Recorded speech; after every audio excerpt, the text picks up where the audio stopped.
Good evening from Minsk, Belarus, and welcome to live show 150 from the other side. Tonight we mark a milestone, 150 shows of cutting through the noise, exposure and the narratives, and speaking the truth the mainstream refuses to touch. The title tonight says it all: Western collapse, power, propaganda and the price of failure. Because that's what we're watching right now across the so-called free world. It's not a renewal, not resilience, but decline. The United Kingdom, a nation that once built empires, can no longer build affordable homes or feed its working class. Germany, once the industrial engine of Europe, it's freezing itself into economic oblivion in the name of ideology. And the broader West, the alliance that promised peace and progress, has become addicted to perpetual crisis, war, fear, control, distraction.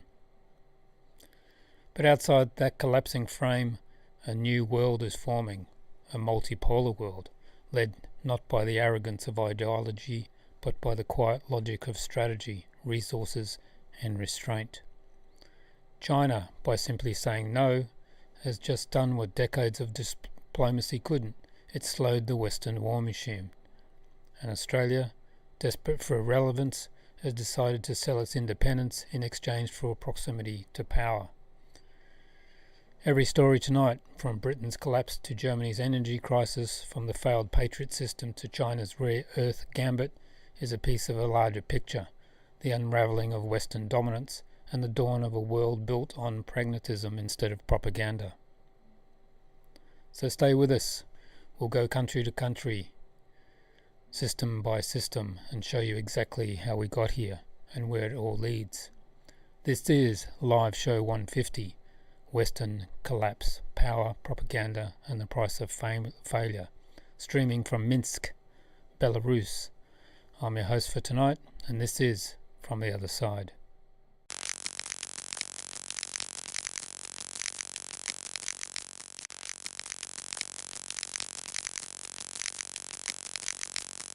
Let's start tonight with Britain, because that's what's happening there is nothing short of tragic. The UK is finished, and I don't say that lightly. What was once a developed nation, the builder of industries, the birthplace of ideas, has become a playground for corrupt politicians, greedy corporations, and landlords feeding on people just trying to survive. You can feel it everywhere. In every town, every street, every conversation. People working full-time, even double shifts, and still not making enough to live, not because they're lazy, not because they can't budget, but because the system itself has been engineered to bleed them dry. More than 1 in 3 working Britons now have less than a month's savings. That's just not a safety net, that's survival mode. Everything that was once made life bearable in Britain has been dismantled. A flat or apartment that used to cost £700 a month now cost £1,500 a month for something damp, mouldy and barely fit to live in. Food prices? Insane. £100 at the supermarket barely fills 2 bags. Council tax, gas, electricity, water, fuel, insurance, all up every year while wages stay frozen. You're not earning money anymore, you're renting it, and before you even breathe, it's gone, swallowed by bills, taxes, and fees that you never agreed to. The government taxes you to live, taxes you to work, and taxes you to die, and still blames you for the mess. Meanwhile, those at the top, the consultants, the lobbyists, the donors, are pocketing bonuses that could feed families for a year. The rich buy influence, politicians sell out, and the rest of the country fights for scraps. Public services? A bad joke. The NHS is collapsing, not by accident, but by design. Schools are underfunded, while billions are sent abroad for wars and vanity projects. Roads crumble, hospitals can't find staff, and the police spend more time guarding politicians than protecting the people. Owning a home? Fantasy. Saving money? Impossible. Eating healthy? A luxury. People are skipping meals so their kids can eat, Pensioners are sitting in the cold because they can't afford heating. Families are drowning in rent debt, while the media distracts everyone with celebrity gossip and cheap outrage. And now, here comes the next phase, the digital ID. They'll tell you it's for convenience. They'll say it's for your safety, but it's not. It's control. Once your ID, your finances, your health data, and your location are linked, you're no longer free. They'll know what you buy, where you go, and what you say. And one wrong move, one dissenting opinion, and your access disappears. They claim it's about migration or tax reform, but anyone paying attention knows it's a digital leash, dressed up as progress. Nearly 3 million people have already signed petition against it, but the rollout continues. Britain isn't free anymore. It's a managed plantation. Citizens are data points and profit streams to be milked and monitored. Every policy benefits the same small circle: banks, corporations, and career politicians. Democracy is a performance, and the actors are reading lines written elsewhere, because this isn't a cost of living crisis, it's a cost of survival crisis. The UK has become an expensive cage, and everyone knows it. The country isn't collapsing by accident, it's being drained deliberately, asset by asset, generation by generation, until there's nothing left to own, nothing left to save, and nothing left to believe in. Britain stands at the crossroads, though it looks more like a dead end. The political class won't fix what it broke. The public's been numbed into quiet acceptance. But under the surface, something's shifting. Real anger. The kind that can't be silenced. Because people are waking up. They've had enough. And when enough of them stop playing along, the illusion will shatter. The system will fold, and maybe then, out of the ruins of this failed experiment, something honest, something real, can finally take its place.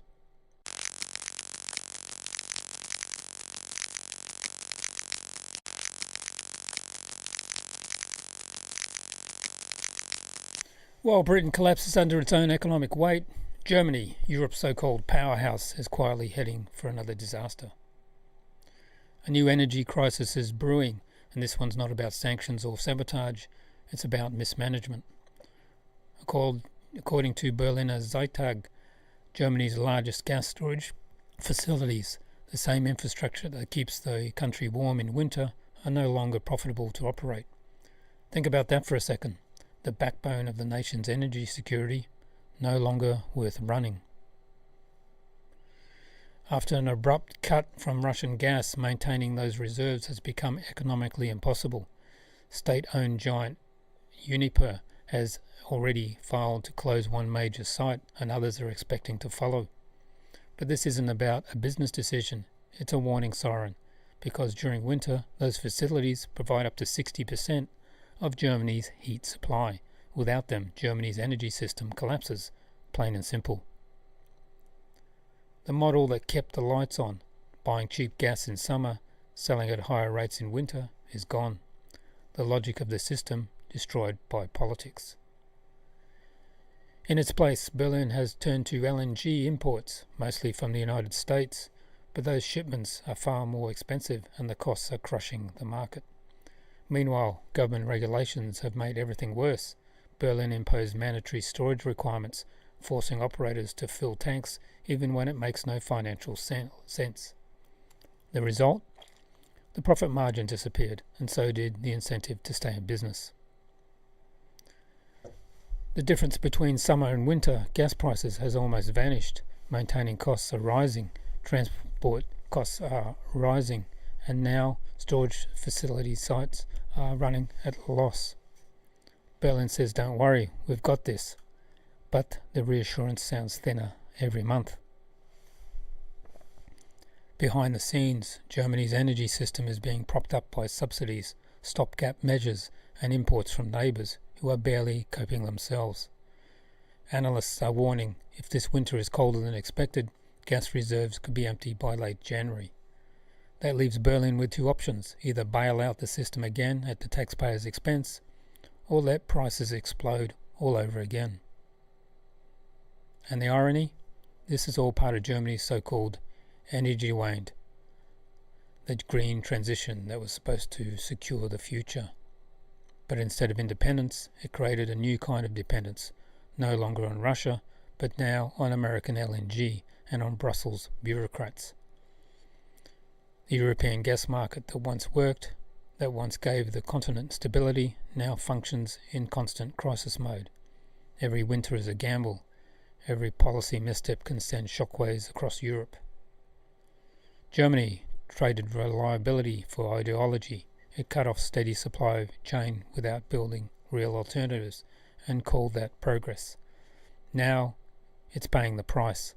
Factories closing, bills rising, citizens freezing, and all because political virtue mattered more than the practical survival. Germany's looming energy crisis isn't bad luck, it's strategic failure, a failure of leadership, of vision, and of honesty. Berlin chose to see itself as righteous rather than self-reliant, and tonight the cost of that choice is becoming clearer by the day.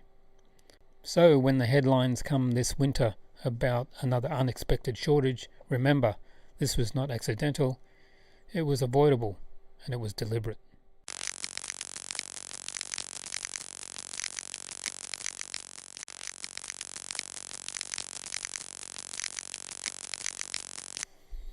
The West, the great free world, now stands itself at the crossroads. The system that once claimed to defend peace and prosperity is now the very thing destabilizing it.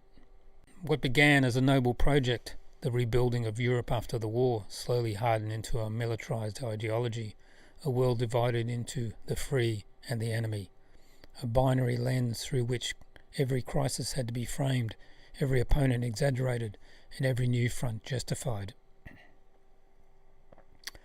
For decades this worked. The Cold War gave it purpose, the Soviet threat gave it shape. But when that rival collapsed, something strange happened. Instead of relaxing, the system expanded, searching for new enemies to keep it alive. And now, after 30 years of expansion, the cracks are showing. The three flaws. First, the pivot that neglected the near abroad.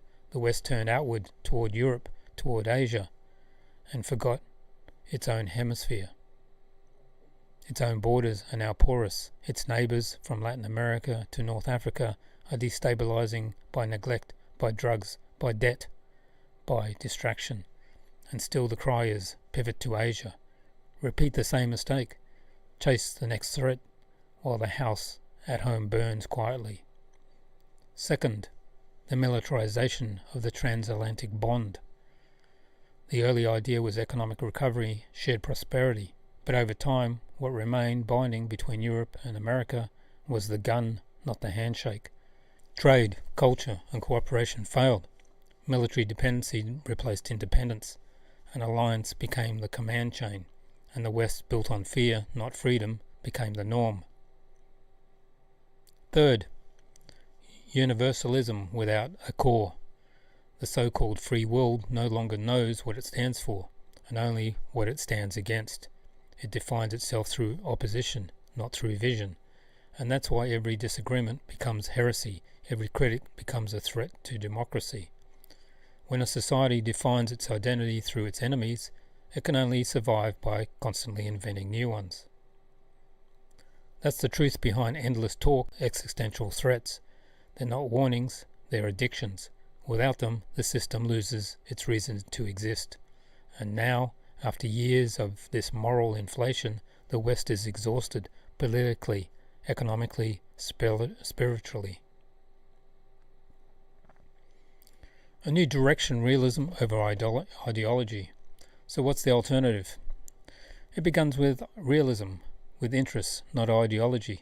Nations must be allowed to define their own priorities without being forced into some global crusade. But realism doesn't mean isolation, especially not for Europe. It means reindustrialization, technological sovereignty, energy security, and controlled exposure to global volatility. It means building a West that is civilizational, not missionary, a bloc built on production and innovation, not permanent war, a West that binds itself through trade, research and infrastructure, not forward bases and sanction lists. The multipolar order, not permanent crisis.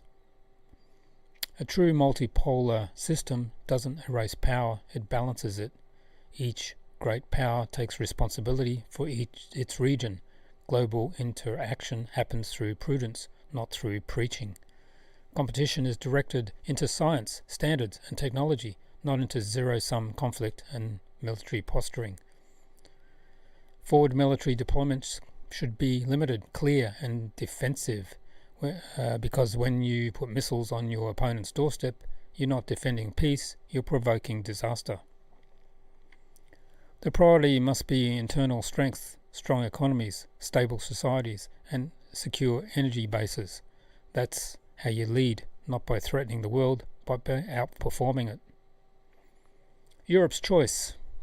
Europe now faces a defining choice. It remains trapped in a militarized identity, defined by confrontation, a junior partner in someone else's crusade, or it can rediscover autonomy. That means producing, not preaching. It means defending its own interests, with limited, targeted support from across the Atlantic, instead of outsourcing its future to Washington.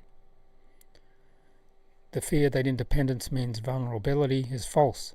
The real danger is the slow death of dependence, the gradual decay of sovereignty until Europe exists only as a battlefield and a market.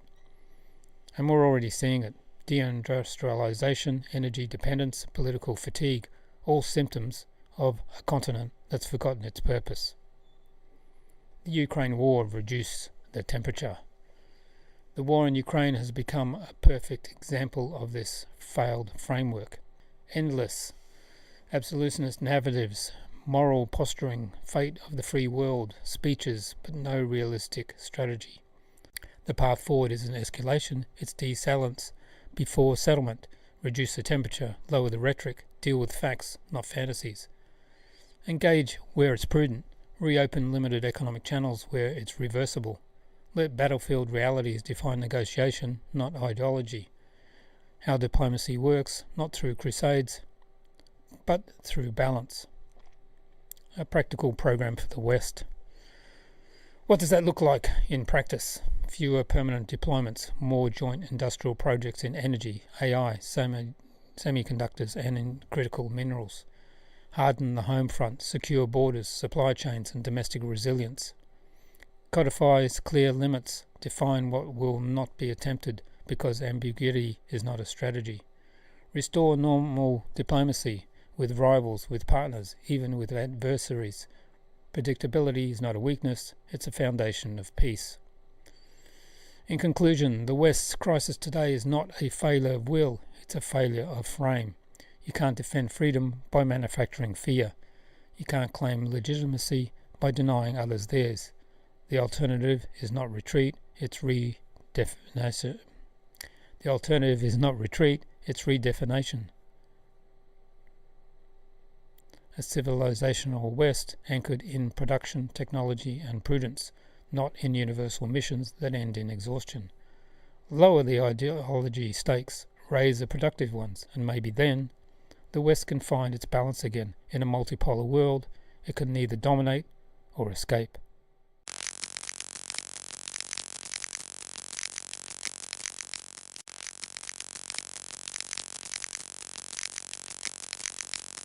For 2 years we've been warning you about this, and now it's official. The Patriot missile system, the so-called game changer in Ukraine, has turned out to be a multi-billion-dollar failure. The US and Western media hyped it up as if it was a shield of the gods, but on the battlefield it's been nothing more than an overpriced lawn ornament. Let's go back in time for a moment, because this isn't new. During the Gulf War, remember that?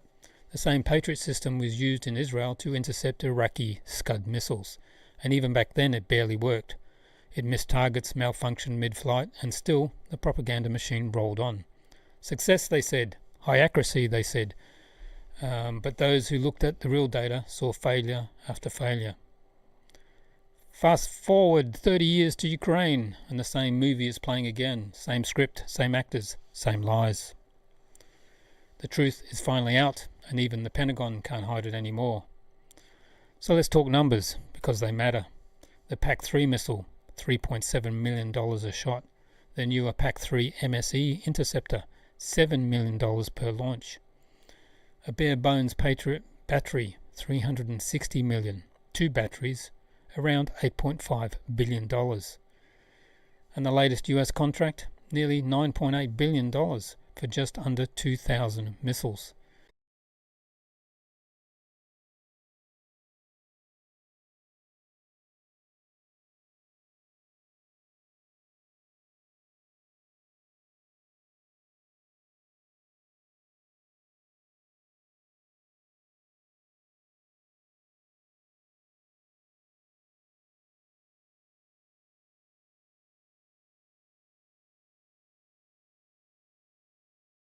Being destroyed by Russian strikes. That's billions of dollars gone, reduced to scrap metal on Ukrainian soil. What's left? 2 operational systems and 6 barely functional batteries. That's the reality behind the press releases, all the strategic partnerships, and all the talk about Western superiority. It's a facade, a marketing campaign, dressed as military aid. For years, the mainstream media told you this system could change the war. They called it a silver bullet, but now even they're gone quiet, because it's obvious the Patriot system doesn't defend Ukraine, it defends contracts. It's not about results, it's about revenue. The US military-industrial complex keeps humming, while Ukraine pays the price in lives, in infrastructure, and in illusions. Even insiders at the Pentagon were laughing about it. One source said 2 years ago, this is the biggest waste of money since carbon capture. They knew all along. Now the mask is off, the data's out, and the wreckage speaks for itself. The Patriot system has failed, and everyone involved knew it would. This was never about defense, it was about optics, headlines, and money. They sold Ukraine as the illusion of protection, while knowing full well it would crumble under pressure. And now, after billions spent, the only success rate that matters is the one that belongs to the defense contractors. So here's a question. Now that the truth is out, will the US and NATO double down on failure, or will they finally admit that the game changer never existed? Because this isn't about Ukraine, it's about credibility, and that's collapsing faster than the system itself. The Patriot missile system was never a saviour. It was a symbol of everything wrong with Western defence policy. Overpriced, overhyped, and underperforming. And now the world knows it.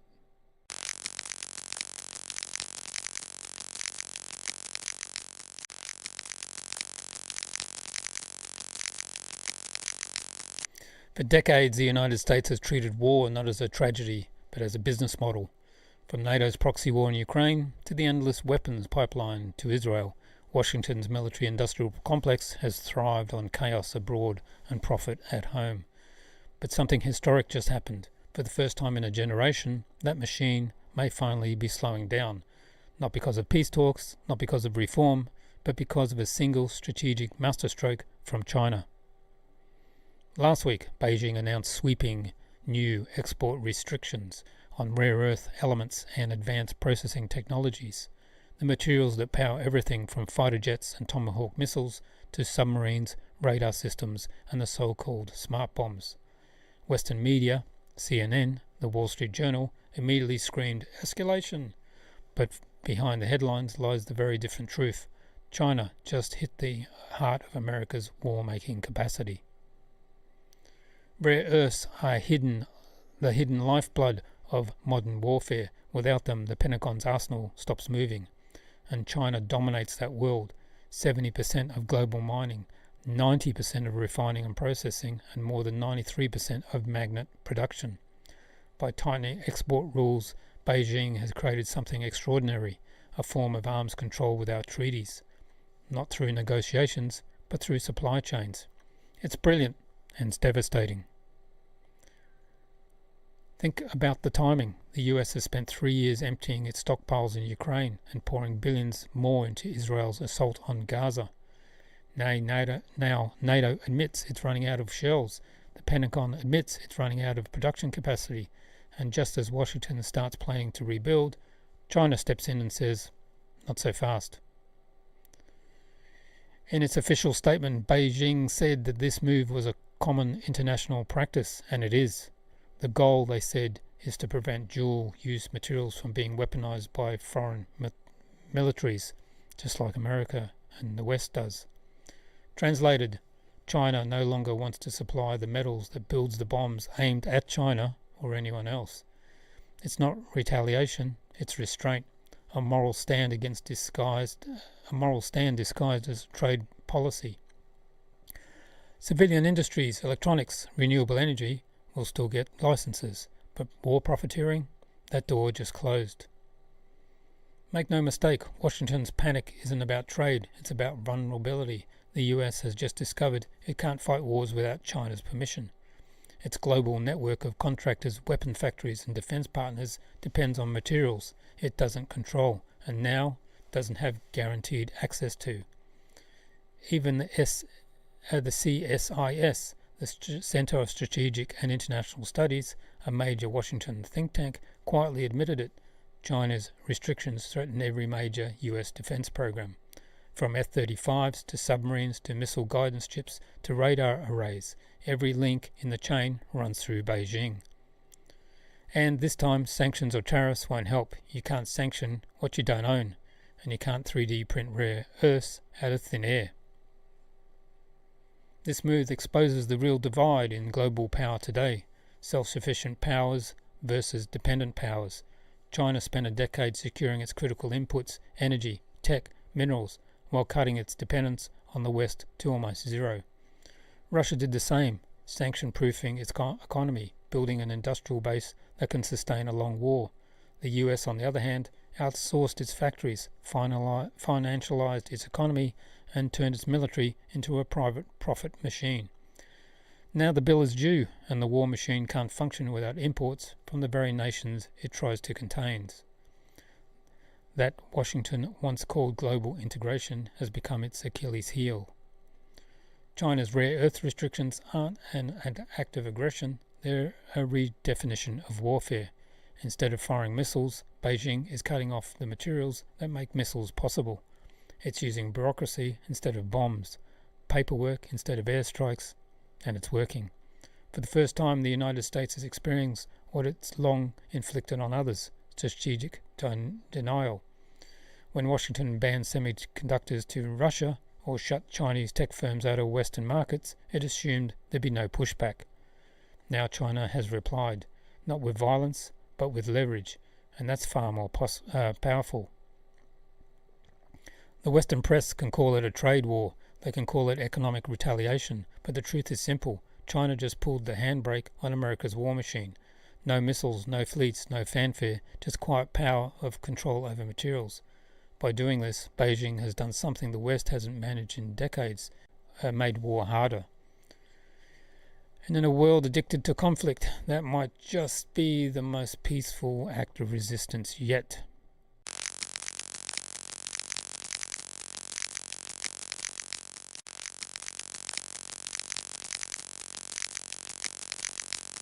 So, while China weaponizes peace, Australia has decided to weaponize obedience.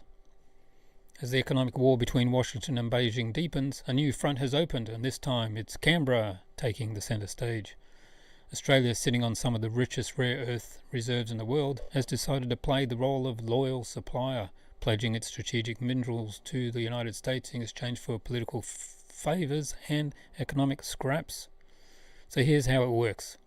China controls over 80% of the global refining capacity for rare earths.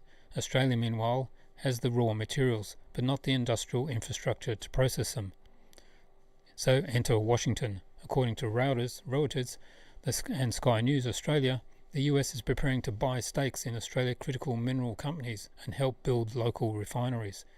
In return, the US gets guaranteed access to Australia's rare earths, locking in the island continent as a strategic outpost in the global resource war. Prime Minister Anthony Albanese is expected to sign the deal on October 20, a date that will mark Australia's formal entry into the US-China confrontation, not as a player, but as a provider. And we've seen this before. It's the same playbook the US used in Ukraine. Create dependency through investment partnerships, wrap it up in the language of security cooperation, and end up with control of another country's critical assets. Australia may call it a partnership, but the power dynamic is crystal clear. Canberra digs the minerals, Washington decides what they're worth and where they go. For Australia, the trade-off looks like this: preferential tariffs for exports to the US and deeper integration into AUKUS, the military alliance with the US and the UK that guarantees perpetual dependency. So according to The Age newspaper, Australia's Labor government is already building a framework to hold this alliance together. That includes price floors for rare earths to protect domestic producers, government-backed loans and guarantees to attract American investment, guaranteed state purchases of strategic materials to keep the mines profitable, and a $777 million national strategic reserve, a fancy way of saying a stockpile for Washington. It's industrial policy, yes, but not for Australia's independence. It's a blueprint for integration into the Western supply chain, as both a beneficiary and a pawn. Rare earths are not just minerals, they are the DNA of modern power. They make the jet engines, missile guidance systems, radar arrays, electric vehicles, and renewable energy tech possible. Whoever controls their flow controls the future. By tying itself tightly to Washington, Australia is picking a side, and that side comes with a serious risk, because China, Australia's largest trading partner, the buyer of its iron ore, coal and agriculture, will not stay silent. Beijing has used trade as a weapon before, cutting exports, freezing imports, sanctioning entire industries, and it could do it again. A single retaliatory move in China could send shockwaves through Australia's export economy, and this time Washington won't be able to buy its way out of the damage. So what's really happening here? Australia's leaders call it strategic diversification, but in truth it's a high-risk gamble, a bet that America's favour is worth more than China's market. It's about relevance, not resilience. Canberra wants a seat at the big table, but it's being invited as a caterer, not a guest. The irony is staggering. Australia digs the minerals, ships them out, and buys them back the finished technology at 10 times the price. All the while, the US gains control over the very materials that Australia leveraged in the first place. So let's be honest. This deal isn't about rare earths, it's about power. Australia may own the mines, but it won't own the outcome, because in the great game of strategic resources, the digger never decides, the buyer does. Canberra may be pumping the US full of minerals, but it's Washington that's pumping Australia full of illusions. And in the end, when the dust settles, Australia will realise that it didn't secure independence, it sold it out.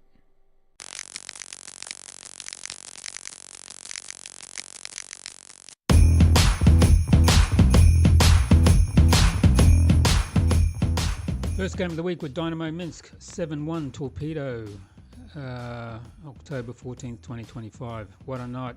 Dynamo Minsk demolished Torpedo, 7-1 in one of their most dominant performances of the season. Christian Henkel opened the scoring just 2 minutes in, and from there the Bisons never looked back. Galev, Kurtsunov and Anis each scored twice, while Velasi, Bassar and Demenko were outstanding in the goal. It was pure control, offensive, defensive, discipline, all firing in sync. A statement win, a roaring Minsk arena, and a clear message to the league. Dynamo are here to dominate. Let's watch the goals. Да? Но у Нижегородска только Нардела имеет одну шайбу, остальные без голов, все защитники 0 шайб. Передача на пятак, Милош, 1-0. Николас Милош счет матча открывает, и уже гол на второй минуте, минуту 24 сыграл. Дальний фланг, там уже ждет передачи Стась, но не доходит до Стася сразу. Кузнецов помогает найти Кузнецов. Под ворота Сатишвили в ногу, Кузнецов 2-0. Сергей Кузнецов попадает в открытые ворота, лежит Мороз. Сейчас Галиев, кстати, в центре играет, смотри, да? Бросок, 3-0.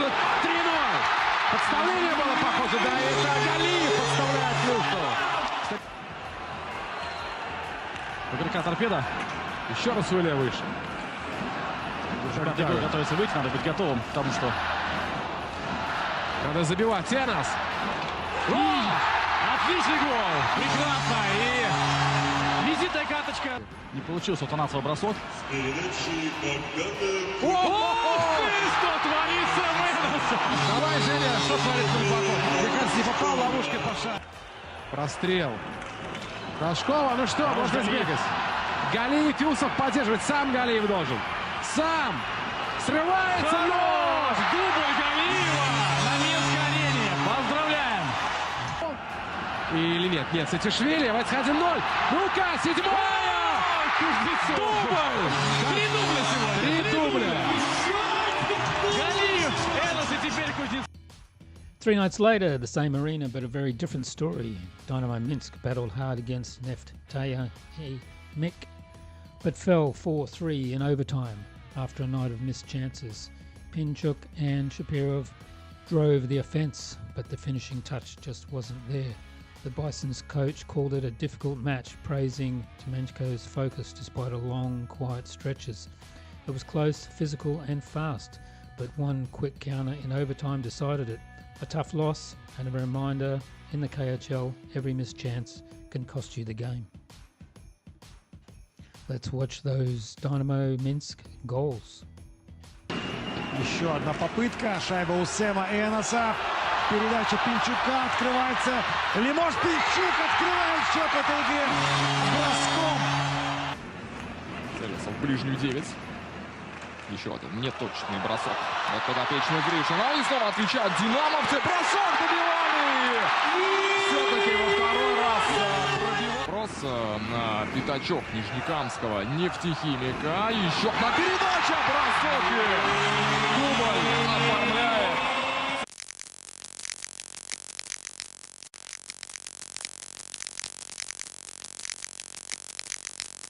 So here we are, live show 150, and if tonight's stories have one thing in common, it's that the West is not just losing control of the world, it's losing control of itself.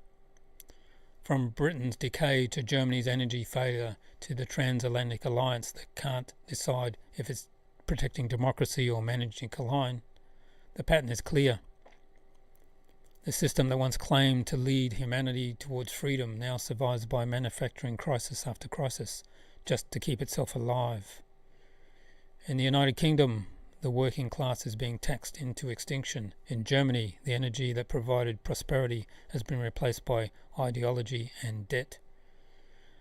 Across the Atlantic Alliance, identity has been replaced by confrontation and purpose replaced by panic. The so-called defenders of democracy have become defenders of their own decline. The Patriot missile system was the perfect metaphor, a game changer that changed nothing, a weapon that worked better in press releases than in war. Billions burned while reality burned through lies. And then came China, not with bombs, not with threats, but with the most powerful weapon of all, leverage. By tightening controls over rare earths, Beijing didn't just hit America's supply chains, it struck at the mythology of Western dominance. And the world saw something remarkable. You don't need to fight the empire, you simply need to stop feeding it. Meanwhile, on the other side of the world, Australia made its move, aligning itself fully with Washington in the Great Resource War. The deal sounds strategic, but it's really just servitude dressed as sovereignty. Canberra digs the earth, Washington writes the contract, and Beijing holds the map. That is the new global order, a world where the old colonial centers are finding out that dependency really feels like. The age of liberal universalism is one system for all, one rule for everyone is over. The world is shifting to something older, something more honest, a multipolar balance where power is regional, sovereignty is respected, and no single empire gets to play God. It's not utopia, but it's reality. The reality is that the West forgot how to live in. For decades, it exported ideology instead of industry. It built narratives instead of nations. It sold fear and called it freedom, and now the bell has arrived. That's the real theme tonight, the price of failure. Failure of leadership, failure of courage, failure of truth. Britain is failing its people, Germany is failing its model, America is failing its empire, and the rest of the world is quietly, steadily moving on. Make no mistake, this isn't the end of history, it's the end of monopoly, it's the end of the story written by one side for everyone else. What comes next depends on whether nations can rediscover what the West's lost: honesty, production, and purpose. So when they tell you democracy is under attack, remember it's not under attack from abroad, it's collapsing from within. They say we're defending our values. Ask whose values and at what cost. And when they insist the system is strong, look at the empty shelves, the cold homes, the broken promises, and you know they're lying. The truth is simple. The world is changing, and for the first time in generations, the West isn't leading the change, it's being changed. And maybe, just maybe, that's what it needs just all along. Big thanks for listening tonight. Hit the thumbs up, share the video, subscribe if you haven't, and we'll see you for live show 151.